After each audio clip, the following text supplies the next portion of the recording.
అంటే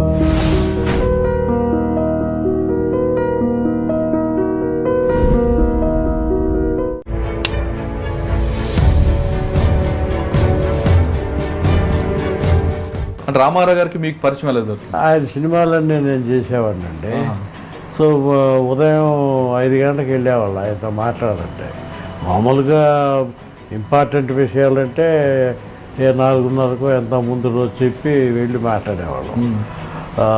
మేము వెళ్ళేటప్పటికి ఆయన వైఫ్ ఇద్దరు కూర్చొని ఆ రోజు ఏమి ఇంట్లో వంట చేయాలి అని చెప్పిన డబ్బులు ఆయనే ఇచ్చేవాడు భార్యకి. ఏంటంటే ఒకేసారికి ఇచ్చేస్తే సరిపోతుంది కదా, ఒక వారానికో నెలకో రోజు ఇస్తారేంటి అని చెప్పేసి. హేమరాజు గారు, మీరు కుర్రవారు, మీకేం తెలుసు.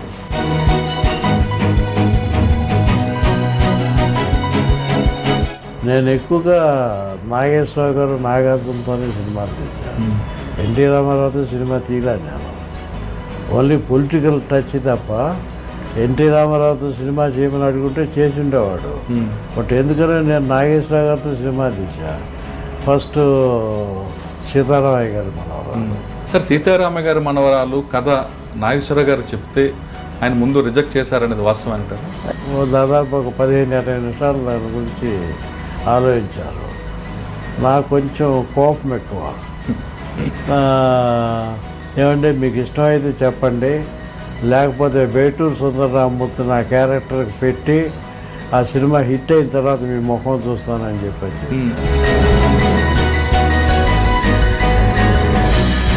సినిమాకి ఆ కథకి గోదావరి ఎందుకు ఎంచుకున్నారండి?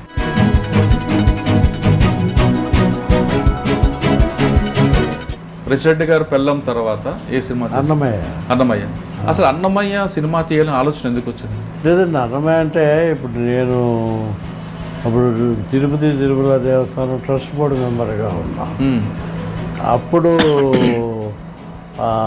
మేడసారి మోహన్ అని అన్నమయ్య ఇది సంబంధించినటువంటి ప్రాజెక్టుకి డైరెక్టర్ ఆయన. సో అతని ద్వారా కథ విని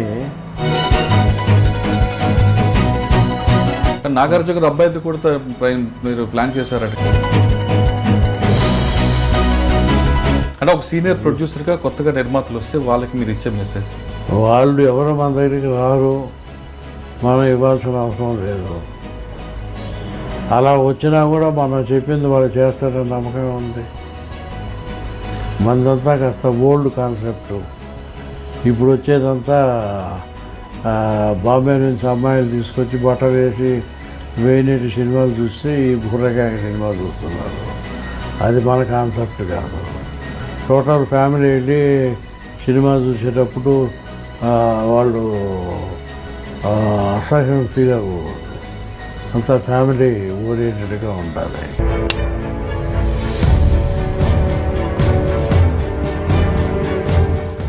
వెల్కమ్ టు టాలీవుడ్ డైరీస్. ప్రపంచవ్యాప్తంగా గుర్తింపున్న తెలుగు సినీ పరిశ్రమకి ఎన్నో ఆణిముత్యాలు అందించిన ఒక ప్రముఖ నిర్మాత ఈ వారం మన గెస్ట్. ఆయన పేరు చెప్తే ప్రపంచంలో తెలియని వ్యక్తులు ఎవరుంటారు? ఒక తెలుగు వారే కాదు, అన్ని భాషల వారికి ఆయన పేరు సుపరిచితం. దాదాపు 600 పైగా సినిమాలకు డిస్ట్రిబ్యూట్ చేసిన ఆయన ఒక సినిమా, అప్పటికే చాలా సినిమాలు తీసిన ఒక సినిమాతో ఆయన పేరు ప్రపంచానికి మారుమోగింది. రాష్ట్రపతి స్వయంగా అప్పట్లో శంకర్ దయాళ్ శర్మ గారు కూడా పిలిపించి ఆ సినిమా చూడడమే కాకుండా సినిమా చూసిన తర్వాత అతను ఆ ప్రొడ్యూసర్తో, డైరెక్టర్తో, హీరోతో ఫోటో కూడా దిగారు. అంటే అంత గొప్ప సినిమా అందించారు. భగవంతుడిని చూడని వ్యక్తులు చాలామంది అప్పట్లో వెంకటేశ్వర స్వామి అంటే ఎన్టీ రామారావు గారు గుర్తుండేవారు. తర్వాత కొంతకాలం తర్వాత వెంకటేశ్వర స్వామి అంటే ఎవరు, అసలు అన్నమయ్య అంటే ఎవరు అనే దీనికి వచ్చేసరికి అన్నమయ్య అని ఒక భక్తుడి గురించి చెప్తూ ఒక మంచి అద్భుతమైన కళాఖండాన్ని అందించారు ఆ నిర్మాత. ఇప్పటికే మీ అందరికీ అర్థమై ఉంటుంది అన్నమయ్య అనగానే. అన్నమయ్య లాంటి అద్భుత ఆణిముత్యాలు తీసిన ప్రముఖ నిర్మాత దొరైసామరాజు గారు ఈ వారం మన గెస్ట్. దాదాపు 600 పైగా సినిమాలు డిస్ట్రిబ్యూట్ చేసిన దొరైసామరాజు గారు అక్కినేని నాగేశ్వరరావు గారితో, వాళ్ళ అబ్బాయితో సినిమాలు తీయడం కాకుండా అన్నమయ్య లాంటి సూపర్ డూపర్ హిట్ సినిమా అందించారు. కేవలం అన్నమయ్య కాకుండా కమర్షియల్ హిట్స్ అయిన కిరాయిదార దగ్గర నుంచి ప్రెసిడెంట్ గారు పెళ్ళం, ఇటువంటి సినిమాలు చాలా తీశారు. డిస్ట్రిబ్యూటర్గా ఉన్న దొరై సామ్రాజ్ గారు ప్రముఖ హీరోల సినిమాలన్నీ కూడా డిస్ట్రిబ్యూట్ చేశారు. ఎన్టీ రామారావు గారి దగ్గర నుండి కృష్ణ గారు, చిరంజీవి గారు అన్ని సినిమాలు కూడా ఆయన తీశారు. ఆయన చేతిలో డిస్ట్రిబ్యూషన్ సినిమా పడిందంటే సూపర్ డూపర్ హిట్ అంటే ఒక సినీ ప్రపంచంలో ఒక నమ్మకం తీసుకొచ్చారు. అలాంటి దొరై సామ్రాజ్ గారితో ఈ వారం మన ఇంటర్వ్యూ. సార్ నమస్తే అండి. ఎలాగున్నారు సార్, బాగున్నారా? బాగున్నా సార్, దొరై సామ్రాజ్ గారు అనేది జనరల్గా విఎంసి క్రియేషన్స్ అని పేరుతో స్టార్ట్ అయింది. కానీ తర్వాత మీరు చాలా సినిమాలు తీశారు. కిరాయిదాద అవ్వచ్చు, సీతారామ గారి మనవరాలు, ఇవన్నీ తీశారు. ఒక నంది అవార్డు కూడా వచ్చినట్లుంది. కానీ అన్నమయ్యతో మీ పేరు ఒకసారి ప్రపంచవ్యాప్తంగా మీ పేరు తెలిసిపోయింది. అంటే ఒక తెలుగు వారికే కాకుండా తెలుగు భాష మీద, తెలుగు సినిమా మీద అభిమానులు అందరూ కూడా దొరై సామ్రాజ్ గారు బాగా నోటెడ్ అయ్యారు. అంటే అసలు అన్నమయ్య సినిమా చేయాలనే ఆలోచన ఎందుకు వచ్చింది? ప్రెసిడెంట్ గారు పెళ్ళం సినిమా ఏంటి, సీతారాం గారి మనవరాలు ఏంటి? అంటే ఒకదానికి ఒకటి పొంతం లేకుండా అన్ని సినిమాలు తీసుకొచ్చారు. అంటే కుటుంబ కథ అవ్వచ్చు, కమర్షియల్ అవ్వచ్చు, ఇటు భక్తులు కావచ్చు, అన్నిట్లో. ఈ సినిమాల గురించి ఒకసారి చెప్పే ముందు ఒకసారి మీ నాన్నగారు, మీ అమ్మగారు, మీ కుటుంబ నేపథ్యం చెప్పండి సార్. మా ఫాదరు వ్యవసాయదారుడు అండి. ఆయన మామూలు వెంకటరాజు మా నాన్నగారి పేరు. ఆయన ఎవరు ఆ పేరుతో పిలవరు, పెద్ద ఆయన అని చెప్పి పిలుస్తారు. ఎందుకంటే ఆ చుట్టుపక్కల ఉన్నటువంటి గ్రామాలంతా కూడా ఏదన్నా తగరాలు వచ్చాయనుకోండి, అన్నదమ్ముల మధ్యలో కానివ్వండి, లేకపోతే భార్యాభర్తల దగ్గర మధ్య కానివ్వండి, ఇలాంటివన్నీ కూడా ఆయన పిలిపించేవాళ్ళు. పిలిపించి చెప్పిన తర్వాత విషయం ఆ ప్రాబ్లమ్స్ అన్నీ సాల్వ్ చేసేవాళ్ళు. అందుకని ప్రతి ఊర్లోనూ ఏదన్నా భార్యాభర్తల మధ్య కానివ్వండి, అన్నదమ్ముల మధ్యలో కానివ్వండి, ఏ విధమైనటువంటి విభేదాలు తగరాలు వచ్చినా కూడా ఆయన్ని పిలిపించి ఆ విషయం చెప్పిన తర్వాత ఆయన ఇలా చేయండి అని చెప్పనేసి సలహా ఇస్తే ఆ సలహా ప్రకారం పాటించేవాళ్ళు, సరిదిద్దుకునేవాళ్ళు. వాళ్ళ ఫ్యామిలీలో ఉన్న డిస్ప్యూట్స్ కానివ్వండి, భార్యాభర్తల మధ్యలో ఉన్నటువంటి చిన్న తగాదాలు కాదు, మిస్అండర్స్టాండింగ్స్, ఇలాంటివన్నీ కూడా ఆయన సాల్వ్ చేసేవాళ్ళు. అంటే వచ్చి పిలిచేవాళ్ళు. మామూలుగా బయట పడుకునేవాళ్ళు సమ్మర్లో. ఉదయం లేచేటప్పటికి ఆయన కాళ్ళ దగ్గర మంచం మీద కూర్చొని ఉండేవాళ్ళు. కూర్చొని ఉండి ఇంకా ఆయనకి చెప్పేవాళ్ళు ప్రాబ్లము. చెప్తే ఇంకా ఆయన అవసరమైతే ఆ గ్రామానికి వెళ్ళడం, లేదంటే కన్నా వాళ్ళని పిలిపించుకోవడం, ఆ ఫ్యామిలీని పిలిపించి సర్దుబాటు చేసేవాళ్ళు.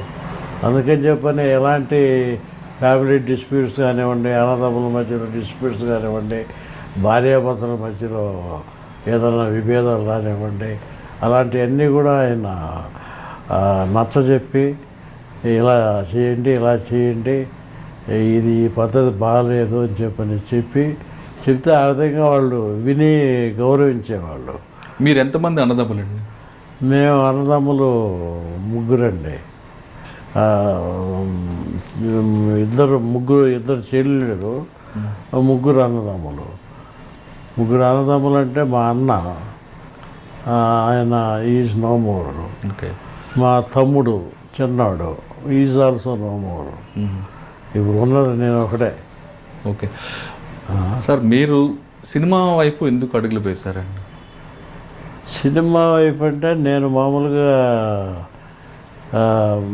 మా గ్రామ సర్పంచ్ పెట్టారండి. అందరూ కలిసి మీరు సర్పంచ్గా ఉండండి, గౌరవంగా ఉంటుంది మాకు అని చెప్పేసి పెట్టారు. సో ఇంకా అక్కడ సర్పంచ్గా ఉన్నప్పుడు డెవలప్మెంట్ కానివ్వండి, ఇవి కానీ బాగానే చేస్తూ వచ్చా. ఒకరోజు నాకు రాజకీయాల దగ్గర రావాలనే నాకు ఇంట్రెస్ట్ ఏం లేదు. ఇప్పుడు ఎన్టీ రామారావు గారు పిలిచి, రాజుగారు మిమ్మల్ని తెలుగుదేశం పార్టీ తరఫున నగర నియోజకవర్గం ఎమ్మెల్యే అభ్యర్థిగా ప్రకటిస్తాం, మీకేమన్నా అభ్యంతరం అని చెప్పాను. అంటే రామారావు గారికి మీకు పరిచయం ఎలా దొరికింది? ఇది ఎన్టీ రామారావు గారికి మీకు పరిచయం? ఆయన సినిమాలన్నీ నేను చేసేవాడినండి. సో ఉదయం 5 గంటలకు వెళ్ళేవాళ్ళు ఆయనతో మాట్లాడాలంటే. మామూలుగా ఇంపార్టెంట్ విషయాలంటే 4:30కో ఎంత ముందు రోజు చెప్పి వెళ్ళి మాట్లాడేవాళ్ళం. మేము వెళ్ళేటప్పటికి ఆయన వైఫ్ ఇద్దరు కూర్చొని ఆ రోజు ఏమి ఇంట్లో వంట చేయాలి అని చెప్పిన డబ్బులు ఆయనే ఇచ్చేవాడు భార్యకి. ఏంటంటే ఒకేసారికి ఇచ్చేస్తే సరిపోతుంది కదా, ఒక వారానికో నెలకో రోజు ఇస్తారేంటి అని చెప్పేసి, హేమరాజు గారు మీరు కుర్రవారు మీకేం తెలుసు అని చెప్పేవాడు. ఆయనే ఆ రోజు ఖర్చుకి ఏం కావాలి, ఏమి కూర చేయాలి, ఏం వంట చేయాలని చెప్పని ఆయనే చెప్పి డబ్బులు భార్యకి ఆయనే స్వయంగా ఇచ్చేవాడు అనమాట. సో అంత ఆల్ ఎక్స్పీరియన్స్ ఆయన. సార్ అక్కడి నుండి మీరు రామారావు గారితో పాటు ఏ సినిమాలు రిలీజ్ చేశారంటే ఎవరెవరివి? రామారావు గారితో నేను సినిమా తీయలేదు. డిస్ట్రిబ్యూట్ చేయడం? డిస్ట్రిబ్యూట్ చేసింది ఆయన సినిమాలు దాదాపుగా అన్నీ నేనే చేశాను. ప్రొడ్యూసర్లు అయితే మన ప్రొడ్యూసర్లు ఎవరెవరు ఆయనతో సినిమా తీసినా మనకే ఇచ్చేసేవాళ్ళు. నేను ఎక్కువగా నాగేశ్వరరావు గారు నాగార్జునతోనే సినిమాలు తీశాను. ఎన్టీ రామారావుతో సినిమా తీయలే నేను. ఓన్లీ పొలిటికల్ టచ్ తప్ప ఎన్టీ రామారావుతో సినిమా చేయమని అడుగుంటే చేసి ఉండేవాడు. బట్ ఎందుకని నేను నాగేశ్వరరావు గారితో సినిమా తీసా. ఫస్ట్ సీతారామయ్య గారు మనవరాలు. సో మీనాన్ని ఇంట్రడ్యూస్ చేసింది ఆ సినిమాలోనే. సార్ సీతారామయ్య గారి మనవరాలు కథ నాగేశ్వరరావు గారు చెప్తే ఆయన ముందు రిజెక్ట్ చేశారనేది వాస్తవం అంటారు? రిజెక్ట్ చేయలేదండి, ఆలోచించారు. దాదాపు ఒక 15-20 నిమిషాలు దాని గురించి ఆలోచించారు. నాకు కొంచెం కోపం ఎక్కువ.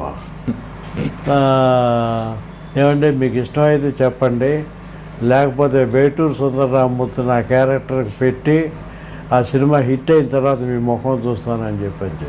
అంటే కథ మీద మీకు అంత నమ్మకం బలం ఉంది? ఉంది.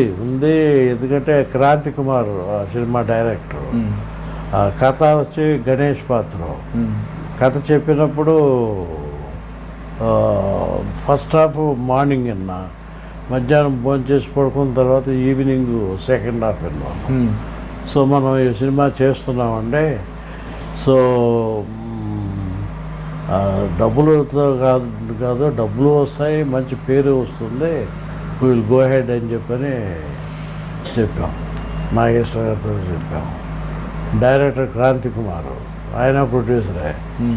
అది ఫస్ట్ సినిమా డైరెక్ట్ చేయడం అవుతుంది. సో బాగా చేశారు. అంటే ఫస్ట్ నాగేశ్వర గారు ముందు ఆలోచించారా ఏది సీతారామ గారి మనవరాలు చేద్దామని? సీతారాయణ మనవరాలు చేయడానికి కొంచెం అంటే ఆయన అంత పెద్ద ఆయన కదా, ఎన్నో సినిమాలు చేశాడు. అది వరకు ఆయనకి ఉన్న ఎక్స్పీరియన్స్ నాకు ఎక్కడ ఉంటుంది. నేను కుర్రోడిని, ఆ ఫోటోలో తెలుస్తూ ఉంది కదా. అవునండి. తర్వాత ఒప్పుకున్నారండి?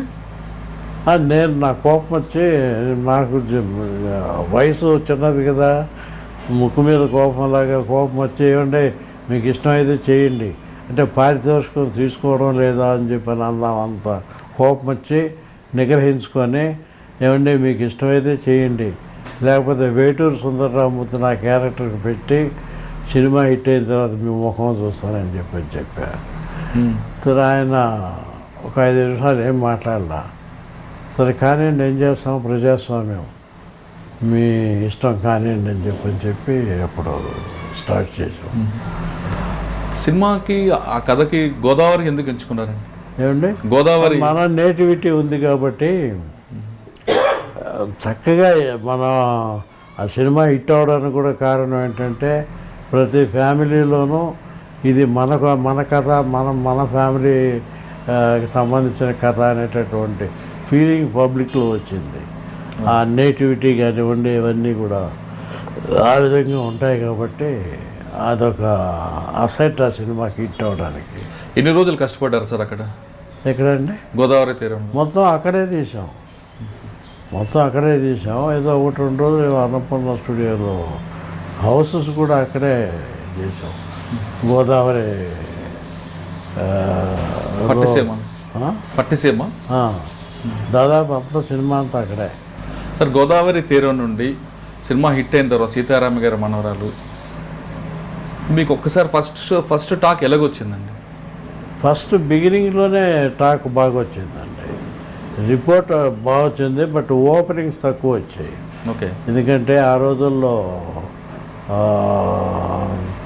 ఇప్పుడు నాగేశ్వర కూడా అదివరకు ఎన్నో సినిమాలు చేసి ఆల్మోస్ట్ ఆయన రిటైర్మెంట్ స్టేజ్లో ఉన్నారు.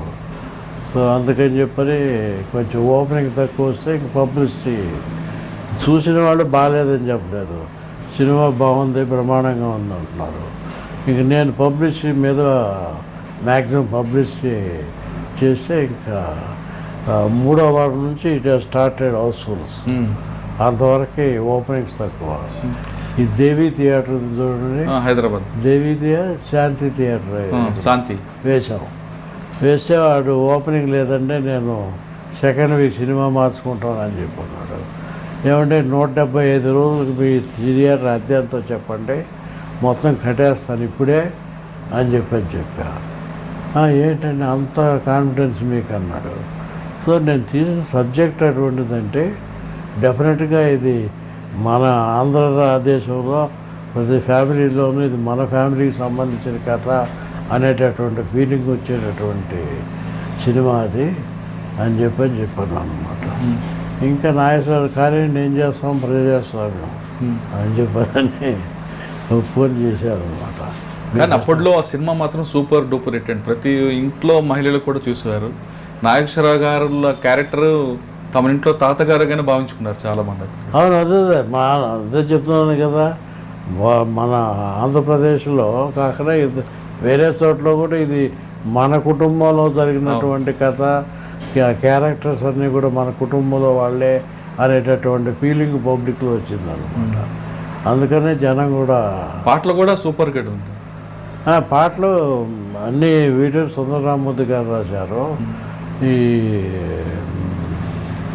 కీరవాణి మ్యూజిక్ డైరెక్టర్, ఆ సినిమాతోనే కీరవాణి పెద్ద మ్యూజిక్ డైరెక్టర్ అని పేరు వచ్చింది. సార్ సీతారామ గారి మనవరాల తర్వాత నాగార్జున గారితో సినిమా ఎందుకు తీయాలనుకున్నారు?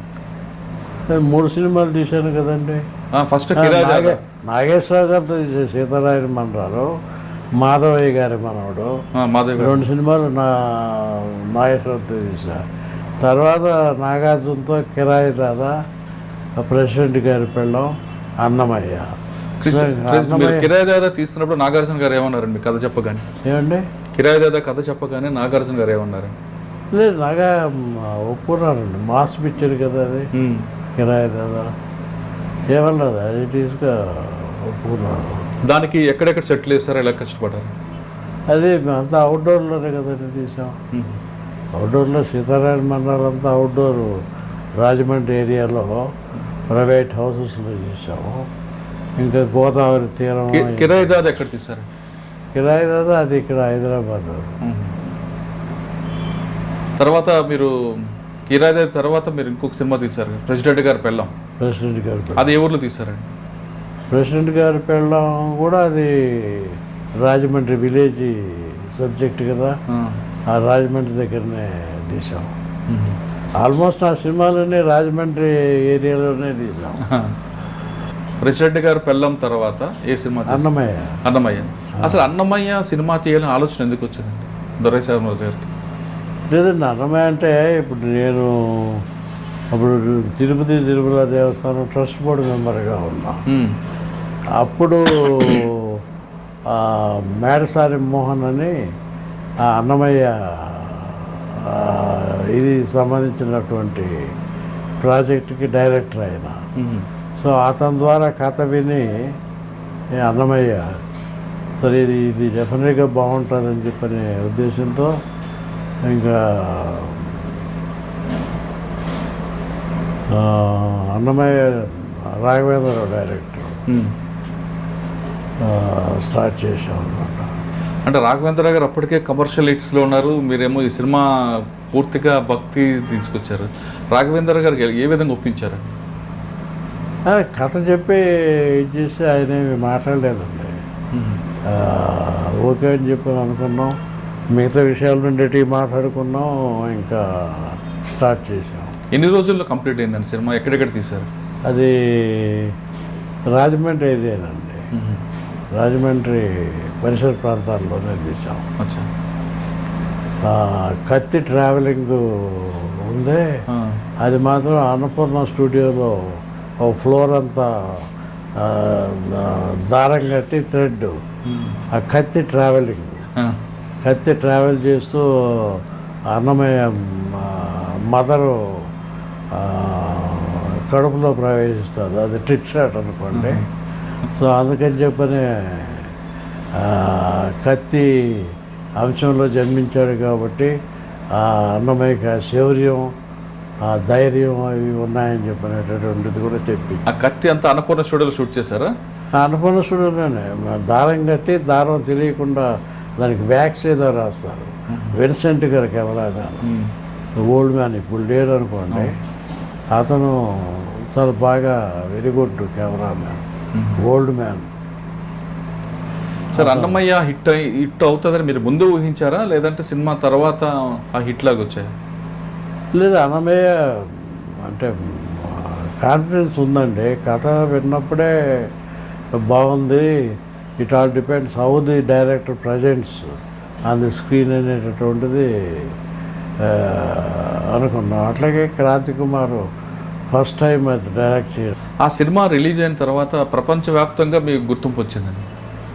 దొరైసామరాజు గారు అన్నది అన్నమయ్య నిర్మాత అని పేరు వచ్చింది. అంటే ఇంత పేరు వస్తుందని మీరు ముందు ఊహించారు ఏమన్నా? పేరు ఎంత వస్తుందని అనుకోలేదు, కానీ బట్ సినిమా మాత్రం డెఫినెట్గా సక్సెస్ అవుతుందని చెప్పిన ధైర్యం మాత్రం ఉంది మనకి. ఆ కథ విన్నప్పుడు కానివ్వండి,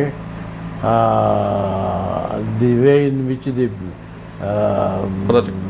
ఇట్ ఈస్ ప్రొజెక్టెడ్ అవన్నీ చూసిన తర్వాత నేను షూటింగ్ వెళ్ళేవాడిని కాదు, షూటింగ్ దగ్గరే ఉంటాను ఇప్పుడు కూడా. అంటే మనమేమి డైరెక్టర్కి ఇది చేయి అది చేయి అని చెప్పాను కదా.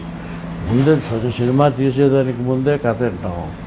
సినిమా తీసే రోజు మార్నింగు అసిస్టెంట్ డైరెక్టర్ నా దగ్గరికి వచ్చి ఆ రోజు తీసేటటువంటి సీన్స్ చెప్పాలి. సో ఆ ప్రకారంగా ఆ రోజు ఆ సీన్స్ అయినాయా లేదా అనేటటువంటిది చూసుకుంటాను నేను. ఏదన్నా కాలేదనుకోండి, ఏదో కొన్ని కారణాల వల్ల, అంటే ఒక షాట్ అంటే ఇంకా బెటర్గా రావాలని నెంబర్ ఆఫ్ షాట్స్ ఎక్కువ తీసేదాని వల్ల కొంత ఒక్కోసారి డిలే అవుతుంది. అందుకని అది కానీ అందులో సుమన్ని ఎందుకు ఎంచుకున్నారండి? ఏమండి? సుమన్ వెంకటేశ్వర స్వామి కదా పాత్రకి. అంటే ఇంకా వేరే ఎవరు అతనైతే బాగుంటాడో ఏమో అనుకొని పెట్టాం. అతనికి ఆ ముక్కు, ఆ ఫేసు అవి బాగుంటుందని చెప్పారు. అంటే అప్పటికి అతను కూడా కమర్షియల్ హిట్స్లో ఉన్న సుమన్, మీరు అన్నమయ్య గారు పాత్ర చెప్పగానే ఒప్పుకున్నారు ఆయన కూడా? అన్నమయ్య కథ చెప్పినప్పుడు ఆయన ఇమ్మీడియట్గా ఏం చెప్పలేదండి, ఒప్పుకున్నాడండి. అసలు వేరే రెండో మాటే మాట్లాడలేదు. ఏమి రెమ్యూనరేషన్ కానీ ఏమి కానీ అతను ఎంత ఇవ్వండి అని చెప్పని డిమాండ్ చేసేది లేదు. సో అతనికి ఒక మంచి క్యారెక్టర్ వచ్చిందనే సంతోషం అదే ఉండేదన్నమాట. సార్, సినిమా కంప్లీట్ అయిన తర్వాత డిస్ట్రిబ్యూషన్కి ఎక్కడ ప్రాబ్లం రాలేదా మీకు? డిస్ట్రిబ్యూషన్ అన్నమయ్య సినిమాకు దాదాపుగా అన్నీ నేనే రిలీజ్ చేశానండి. అంటే రాయలసీమ, నైజాం, అన్నీ ఆంధ్రప్రదేశ్ అంతా నేనే రిలీజ్ చేశాను. ఓకే. రిలీజ్ అయిన తర్వాత 3వ వారంలో అప్పుడు డిస్ట్రిక్ట్ వైజ్ అడిగిన వాళ్ళకి అమ్మాను అన్నమాట. అంటే వాళ్ళకి కాన్ఫిడెన్స్ లేదు, సబ్జెక్ట్ ఏంటి తెలియదు కదా. అవును. సో 2వ వారం అయిన తర్వాత, అప్పుడు 2వ వారం 3వ వారం వచ్చిన తర్వాత అప్పుడు అవుట్ రైట్ సేల్ చేశాను డిస్ట్రిక్ట్ వైజ్. ఓకే. అంటే ఇంత సూపర్ హిట్ అవుతుంది మీరు కూడా ఎక్స్పెక్ట్ చేయలేదు? నాకు నమ్మకం ఉందండి, నమ్మకం ఉంది కాబట్టే ఇది తీసాం. అంటే ఇంత స్థాయిలో వస్తుందని మీరు అనుకోలేదు? ఈ స్థాయిలో పేరు వస్తుందని మీరు అనుకున్నారా? పేరు వస్తుందనేది ఆలోచించలేదు. సినిమా మాత్రం డెఫినెట్గా కమర్షియల్గా హిట్ అవుతుంది, మంచి సినిమా అవుతుంది అనేటటువంటి నమ్మకం నాకు ఉండేది. అంటే అప్పుడు ప్రెసిడెంట్ గారు మీకు ఆ సినిమా పిలిపించి ఎందుకు చూడాలనుకున్నారంటే? పిలిపించి కాదండి, లెటర్ టు హిమ్. ఆయన తిరుపతి ప్రతి నెల తిరుపతి దర్శనానికి వచ్చేవారు. దర్శనం కోసం. అప్పుడు నేను ట్రస్ట్ బోర్డు మెంబర్గా ఉండేవాడు టీటీడీ. వస్తే అప్పుడేదో అలో అనేవాళ్ళు అంతే. సరే నేను ఆయన బాలాజీ భక్తుడు, సో ఇట్లా బాలాజీ భక్తుడు సినిమా తీశారు. I requested to see the movie. If you tell the date and time I will bring the print to Delhi అని చెప్పని లెటర్ రాశా. సో లెటర్ చేరిన రోజే రాష్ట్రపతి భవన్ నుంచి ఫోన్ వచ్చింది. The president would like to see the movie and so and so date and so and so time అని చెప్పని. So but one day earlier you have to deliver the print for security reasons అని చెప్పాను. So నేను ఢిల్లీ వెళ్ళి AP భవన్లో దిగి one day ముందు print రాష్ట్రపతి భవన్లో ఇచ్చేసి వస్తే నేను నెక్స్ట్ డే షో అప్పుడు వెళ్ళాం. ప్రెసిడెంట్ గారు ఇటు కూర్చున్నారు, నేను ఆయనకి లెఫ్ట్ సైడ్ కూర్చొని సినిమా అంతా చూసాం. సినిమా అయిన తర్వాత ఆయన పైకి లేనా. నేను ఫస్ట్ కాపీ చూసినప్పుడు నాకే ఫీలింగ్ వచ్చింది. పైకి లేకపోతే ఈయన ఏమైపోయాడు ఏంటని ప్రొడక్షన్ మేనేజర్ వచ్చి నా భుజం తట్టు లేపాడు. ఎక్కడున్నామే అన్నా. సార్ అన్నమయ్య సినిమా కాపీ వచ్చిందండి, ప్రసాద్ ల్యాబ్లో ఉన్నాం మనం అని అన్నారు. సో నాకు వచ్చిన ఫీలింగ్ పబ్లిక్ వస్తే కానీ ఇది పెద్ద హిట్ అవుతుందా అని చెప్పాను. సో అదే ఫీలింగ్ వచ్చింది, అదే విధంగా జరిగింది. ప్రెసిడెంట్ గారు కూడా ప్రెసిడెంట్ గారు కూడా లేలే పైకి. సినిమా అయిన తర్వాత వాళ్ళ సెక్యూరిటీ వాళ్ళు ఉంటారు కదా, వాళ్ళు లేపారు ఆయన భుజం తట్టి. ఒక 5 minutes చూసి తర్వాత లేపారు. ఆయన వేరేమై అన్నాడు. Sir you are in Rashtrapati Bhavan theatre, you are witnessed one Telugu movie అని చెప్పానంటే అప్పుడు ఆయన సో ఆయన చూశాడు. పివి నరసింహారావు ప్రైమ్ మినిస్టర్, ఆయన చూడమంటే ఇక్కడ చూసి లాభం ఏంది, నేను హైదరాబాద్ వచ్చినప్పుడు చూస్తాను. వాళ్ళ కొడుకు నా కొలీగ్ టీటీడీ ట్రస్ట్ బోర్డు మెంబర్స్లో వాళ్ళ కొడుకు కూడా ఉన్నాడు, రంగారావు గారు. రంగారావు గారు అప్పుడు తిరుపతి హైదరాబాద్లో చూస్తే మీకు పబ్లిసిటీ కూడా వస్తుంది కదా, ఇక్కడ చూసి అంటే ఇక్కడికి వచ్చినప్పుడు వాళ్ళ అబ్బాయి నా colleague TTD trust board member Ravindra Reddy అని ఇక్కడ చూశాడు ప్రసాద్ ల్యాబ్లో. ఆయన సినిమా చూసి పైకి లేదా. సో సెక్యూరిటీ వాళ్ళు లేపారు. ఆయన వేరేమై అంటే సార్ ఇయర్ ప్రసాద్ ల్యాబ్ ఫిట్నెస్లో ఉన్న తెలుగు మూవీ అన్నమయ్య అని చెప్పన్నాడు. సో అప్పుడు ఐఎమ్ ఇన్ బాలాజీ సన్నిధి అన్నాడు. ఆ తర్వాత ఏ సినిమాలు తీశారండి?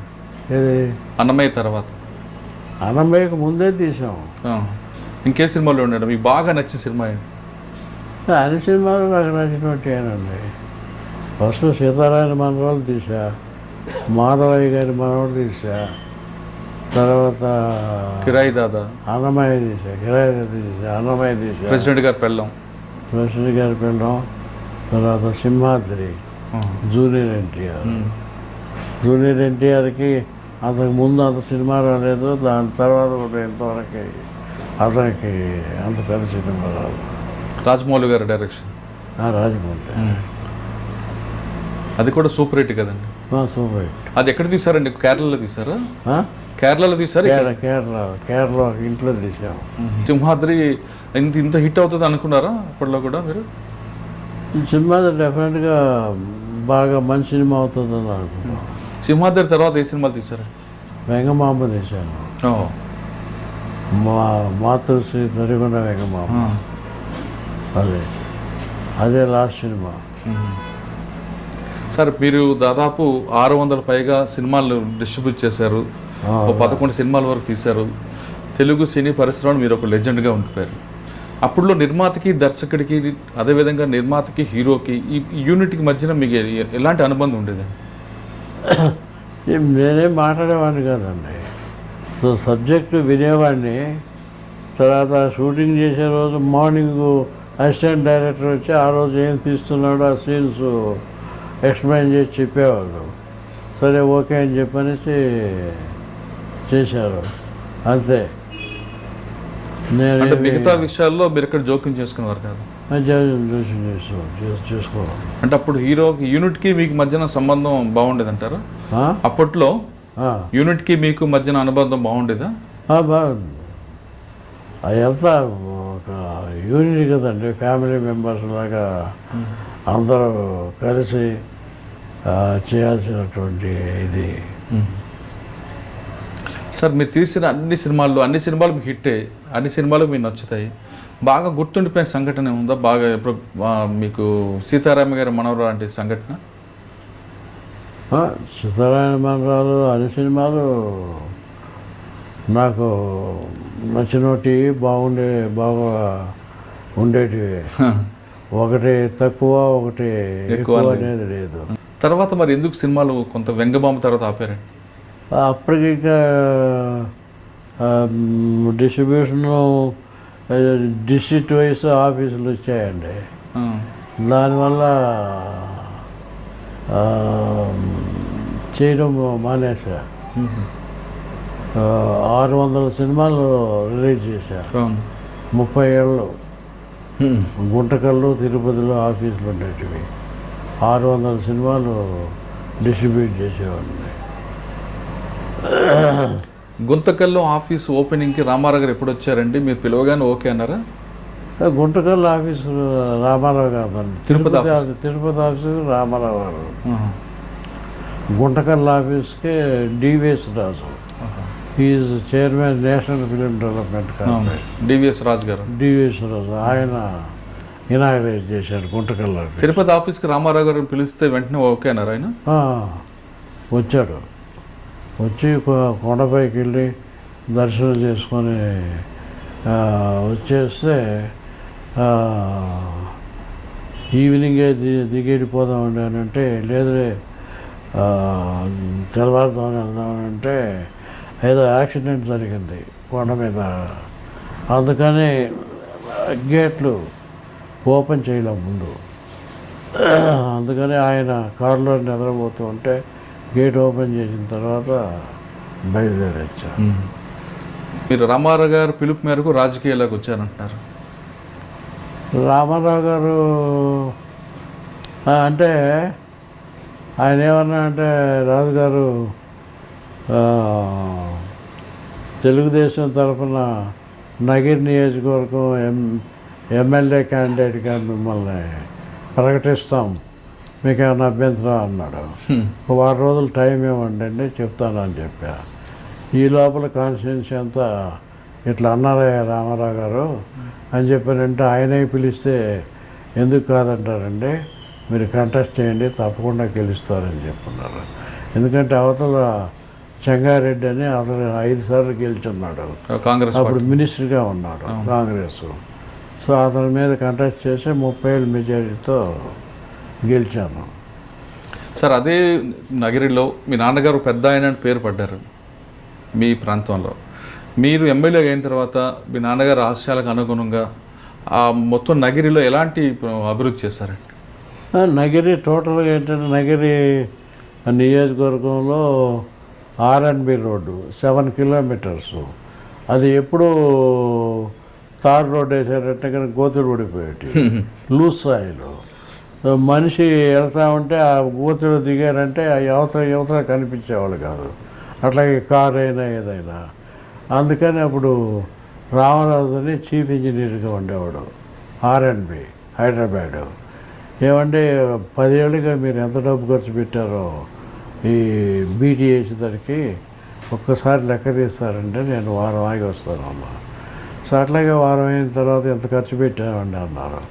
ఏమంటే వాట్ ఈజ్ యూస్, అంత ఖర్చు పెట్టినా కూడా మీరు తారేసిన 3 నెలలకు పోతా ఉంది, సిమెంట్ రోడ్ వేస్తాం, సో ₹1 కోటి 1 కిలోమీటర్కి అవుతుంది, 7 కిలోమీటర్స్ 7 crores, అంటే తమిళనాడు బార్డర్ టచ్ అయ్యేటప్పుడు అని చెప్పానంటే ఆయన చీఫ్ ఇంజనీర్ రామరాజు ఈ said okay. 14 inches thickness, 7 kilometers నగర్లో సిమెంట్ రోడ్ వేసా.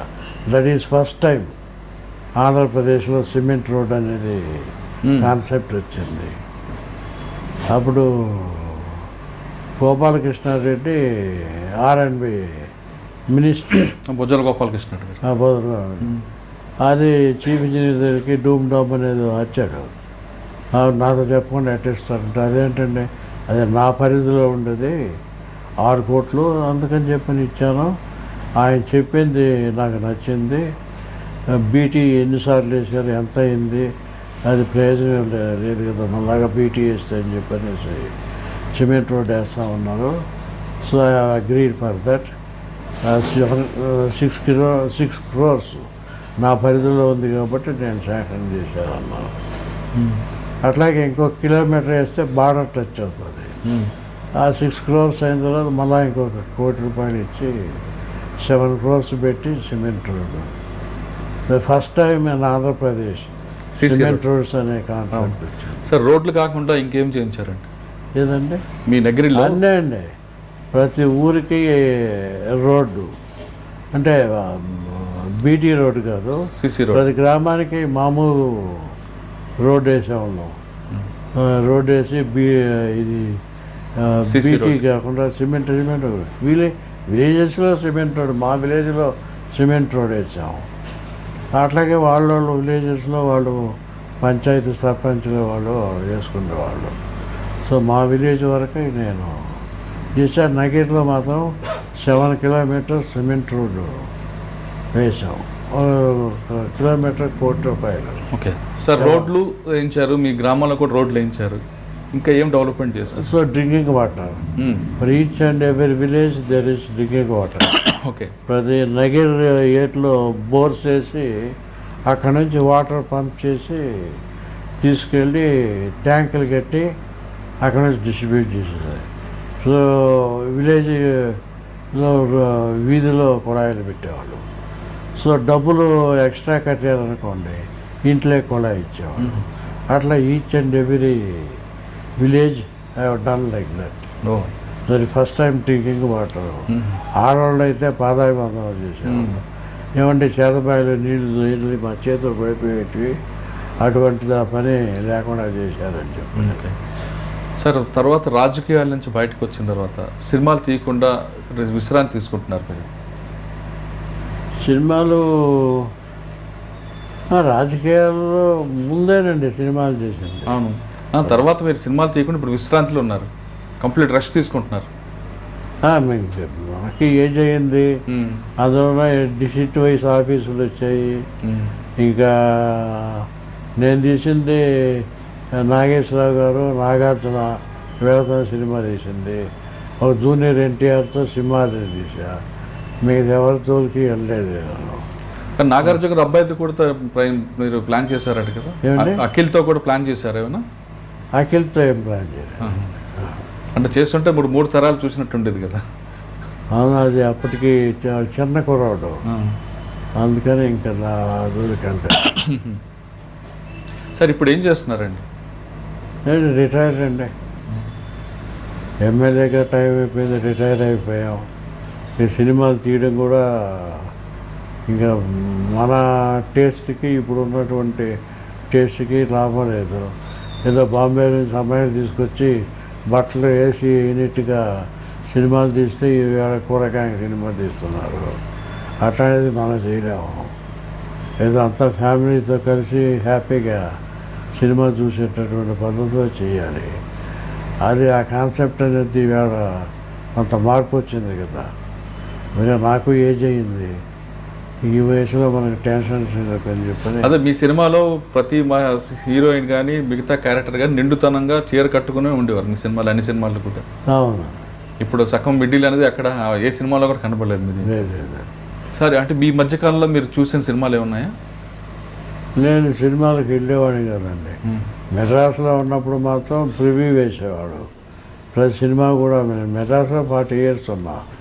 అప్పుడు అక్కడే కదా సినిమాలు తీసేవాళ్ళు. సినిమా రిలీజ్ ముందు ప్రివ్యూ వేసేవాళ్ళు. ఆ ప్రివ్యూ పిలిస్తే వెళ్ళేవాడిని, సినిమా చూసేవాడిని. ఈ మధ్యకాలంలో ఏ సినిమా చూసారండి? ఈ మధ్యకాలంలో ఏం చూడలేదు, సినిమాకి వెళ్ళడమే లేదు అసలు. రాజమౌళి గారిని మీరు పరిచయం చేశారు, మరి అదే రాజమౌళి గారు బాహుబలి తీశారు, చూసారు ఏమన్నా? బాబులు చూడలేదండి, టీవీలో వచ్చినప్పుడు చూసాను. టీవీలో చూసారా? ఎలాగుందండి? బాగుంది కాబట్టి అది హిట్ అయింది. సార్ ఇప్పుడు కొత్తగా నిర్మాతలకి మీరు ఇచ్చే సందేశం ఏంటండి? ఏముంది, మనం ఇచ్చేది వాళ్ళు వింటారా? వాళ్ళ ఒపీనియన్ వాళ్ళకు ఉంది, మనం అడ్వైజ్ చేసినంత మాత్రం వాళ్ళు వినాలనే. అంటే ఒక సీనియర్ ప్రొడ్యూసర్గా కొత్తగా నిర్మాతలు వస్తే వాళ్ళకి మీరు ఇచ్చే మెసేజ్? వాళ్ళు ఎవరు మన దగ్గరికి రారు, మనం ఇవ్వాల్సిన అవసరం లేదు. అలా వచ్చినా కూడా మనం చెప్పింది వాళ్ళు చేస్తారని నమ్మకమే ఉంది. మనదంతా కాస్త ఓల్డ్ కాన్సెప్టు. ఇప్పుడు వచ్చేదంతా బాంబే నుంచి అమ్మాయిలు తీసుకొచ్చి బట్టలు వేసి వేయినటి సినిమాలు చూస్తే ఈ గుర్రగాయ సినిమా చూస్తున్నారు. అది మన కాన్సెప్ట్ కాదు. టోటల్ ఫ్యామిలీ వెళ్ళి సినిమా చూసేటప్పుడు వాళ్ళు అసహ్యం ఫీల్ అవ్వకూడదు, అంతా ఫ్యామిలీ ఓరియంటెడ్గా ఉండాలి. అటువంటి కాన్సెప్ట్ ఈరోజు కొంచెం మరుగవుతూ ఉంది ఈ కుర్రాళ్ళు దీంట్లో. సార్ ఇప్పుడు మీరు తీశారు, చాలా హిట్స్ తీశారు సినిమాలు. అలాగే ఇప్పుడు కూడా కొంతమంది నిర్మాతలు హిట్ తీయాలంటే అంటే కుటుంబ కథాపరంగా ఉండాలంటారా, లేదు మీరు అన్నట్లు కుటుంబ సమేతంగా థియేటర్లో చూడాలంటారా? ఏ విధంగా తీస్తే ఆ సీక్రెట్ ఏంటంటే అసలు? లేదండి, కుటుంబ సమేతంగా సినిమా చూసే పద్ధతిలో మనం తీసారంటే డెఫినెట్గా that will be hit movie. ఆ పద్ధతిలోనే తీయాలి. లేదంటే బాంబే అమ్మాయిలు తీసుకొచ్చి బట్టలు వేసి వేయకుండా సినిమాలు తీస్తే కూరగాయలు చూస్తారు, ఫ్యామిలీ వెళ్ళేది లేదు. అందుకని మనదంతా ఓల్డ్ కాన్సెప్ట్. మనకి ఏజ్ అయింది కాబట్టి no retired and taking rest. ఏదో ఎమ్మెల్యేగా పెన్షన్ వస్తుంది, దాంతో ప్రశాంత జీవితం ఉన్నారు. సినిమాలు తీస్తే ఖచ్చితంగా కుటుంబ సమేతంగా సినిమా తీస్తే ఆ సినిమా సూపర్ హిట్ అవుతుంది అంటారు సీనియర్ నిర్మాత దొరై సామ్రాజ్ గారు. ఇప్పుడున్న కుర్రగాళ్ళలాగా ఏదో పిచ్చి పిచ్చి సినిమాలు తీస్తే అది సినిమాకి థియేటర్ వరకు రారు, ఒకవేళ కుటుంబ సమేతకు వచ్చినా వాళ్ళు అసహించుకుంటారంటూ అతను చెప్తున్నారు. ఇది ఈ వారం దొరై సామ్రాజ్ గారితో ఎక్స్క్లూజివ్ ఇంటర్వ్యూ. వచ్చే వారం మరో గెస్ట్తో మళ్ళీ కలుద్దాం. అంతవరకు నమస్కారం. Please subscribe to iDream. For more videos, please subscribe to iDream. నేను మీ Jabardasth Naveen. For more videos, please subscribe to iDream. For more videos, subscribe to iDream. For more interesting videos, please subscribe to iDream. Hi, this is Anil Ravipudi. For more videos, please subscribe iDream Media. This is Manjula. For more videos, please subscribe iDream. For more videos, please subscribe to iDream channel. Don't miss it. అక్కడ ఒక గంట symbol ఉంటుంది, దాన్ని లాగి పట్టి అక్కడ కొట్టండి, మర్చిపోదు. ఓకేనా? Subscribe to iDream.